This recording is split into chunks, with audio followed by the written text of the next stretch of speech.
नमस्कार दोस्तों, मैं हूं गौरव गुप्ता और आप सभी का स्वागत है डेली डेली न्यूज के यूट्यूब प्लेटफॉर्म पर। आज हम बात करने वाले हैं उस कानून के बारे में जिसके बारे में गृह मंत्री अमित शाह ने संसद में खड़े होकर कहा कि अगर ये आज भी लागू होता तो देश में बम ब्लास्ट और आतंकी हमलों की हिम्मत ही नहीं होती। अमित शाह ने जिस बिल का जिक्र किया उसका नाम है पोटा, प्रिवेंशन ऑफ टेररिज्म एक्ट, यानी आतंकवाद निवारण अधिनियम 2002। यह कानून अटल बिहारी वाजपेयी की एनडीए सरकार के समय लाया गया था, जब देश में 1990 के दशक से लेकर 2001 तक लगातार आतंकी हमले, बम ब्लास्ट और हत्याएं हो रही थी, जिनमें 13 दिसंबर 2001 का संसद हमला भी शामिल था।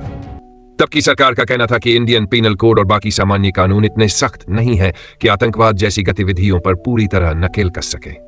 इसीलिए एक अलग और ज्यादा शक्तिशाली कानून बनाया गया, जिसमें पुलिस और जांच एजेंसियों को संदिग्ध आतंकियों और उनके मददगारों के खिलाफ बहुत सख्त कार्रवाई की पावर दी गई। इस एक्ट के तहत अगर किसी व्यक्ति पर गंभीर शक भी हो कि वह आतंकियों की मदद कर रहा है, उनके लिए फंडिंग कर रहा है, उन्हें शरण दे रहा है या हमले की साजिश में शामिल है, तो एजेंसियां उसे तुरंत गिरफ्तार कर सकती थी।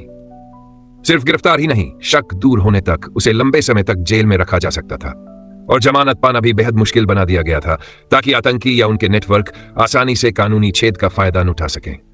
यहीं से शुरू हुआ असली विवाद। विपक्ष, खासकर कांग्रेस, का कहना था कि इतने सख्त कानून का सबसे ज्यादा दुरुपयोग होगा। आरोप यह लगे कि पोटा के नाम पर कई जगहों पर बेगुनाह लोगों, छात्रों और राजनीतिक विरोधियों को भी फंसा दिया गया, और अगर किसी के नाम के साथ पोटा केस जुड़ गया तो समाज में उसकी इज्जत हमेशा के लिए खत्म हो जाती है, चाहे बाद में वह निर्दोष साबित हो जाए। कांग्रेस ने चुनाव से पहले अपने घोषणा पत्र में साफ लिखा कि अगर उनकी सरकार बनती है तो पोटा एक्ट को खत्म कर दिया जाएगा।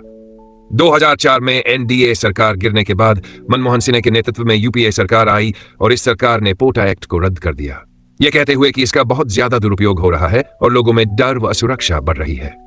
कांग्रेस की दलीलों में यह बात सामने आई कि जम्मू कश्मीर में पोटा के तहत गिरफ्तार किए गए 18 लोगों की जमानत सालों तक नहीं हो सकी और ज्यादातर मुस्लिम समुदाय से थे।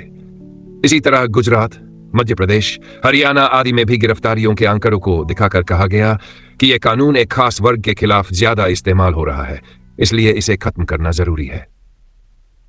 अब 2025 में जब संसद में घुसपैठ, राष्ट्रीय सुरक्षा और नागरिकता से जुड़े मुद्दों पर बहस हो रही है, अमित शाह ने फिर से उसी पोटा का जिक्र किया।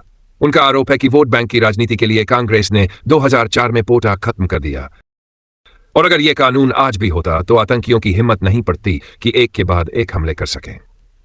इसी बहस के दौरान वक्फ बोर्ड कानून और हाल ही में लागू किए गए नागरिकता व रजिस्ट्रेशन जैसे प्रावधानों को भी जोड़ा जा रहा है, जिनके तहत घुसपैठियों की पहचान कर उन्हें देश से बाहर भेजने की प्रक्रिया तेज हुई है। खासकर पूर्वोत्तर राज्यों और पश्चिम बंगाल जैसे इलाकों में सोशल मीडिया पर इसके साथ साथ आर्टिकल 30 को हटाने की मांग भी उठ रही है, जिसके तहत धार्मिक अल्पसंख्यकों को अपने शैक्षणिक संस्थान चलाने के लिए खास अधिकार मिले हुए हैं, जैसे मदरसे और कॉन्वेंट स्कूल। अब असली बात आपसे, क्या ऐसा कानून जिसमें सिर्फ शक के आधार पर भी किसी को सालों तक जेल में रखा जा सके वापस आना चाहिए? एक तरफ तर्क है कि जितना सख्त कानून होगा उतना ही आतंकियों और उनके मददगारों की रूह कांपेगी और वे 10 बार सोचेंगे। दूसरी तरफ डर यह है कि कहीं इसका निशाना बेगुनाह, खासकर युवा और स्टूडेंट न बन जाएं। आप इस पूरे मुद्दे पर क्या सोचते हैं? क्या पोटा जैसा कानून दोबारा लाया जाना चाहिए या नहीं? अपनी साफ साफ राय कमेंट सेक्शन में जरूर लिखिए, क्योंकि आपकी सोच ही इस तरह की बहसों को दिशा देती है। और हाँ, अगर चैनल पर पहली बार आए हैं तो सब्सक्राइब कर दीजिए। वीडियो अच्छा लगा हो तो लाइक और शेयर करना ना भूलें। मिलते हैं अगली वीडियो में, तब तक के लिए धन्यवाद। जय हिंद।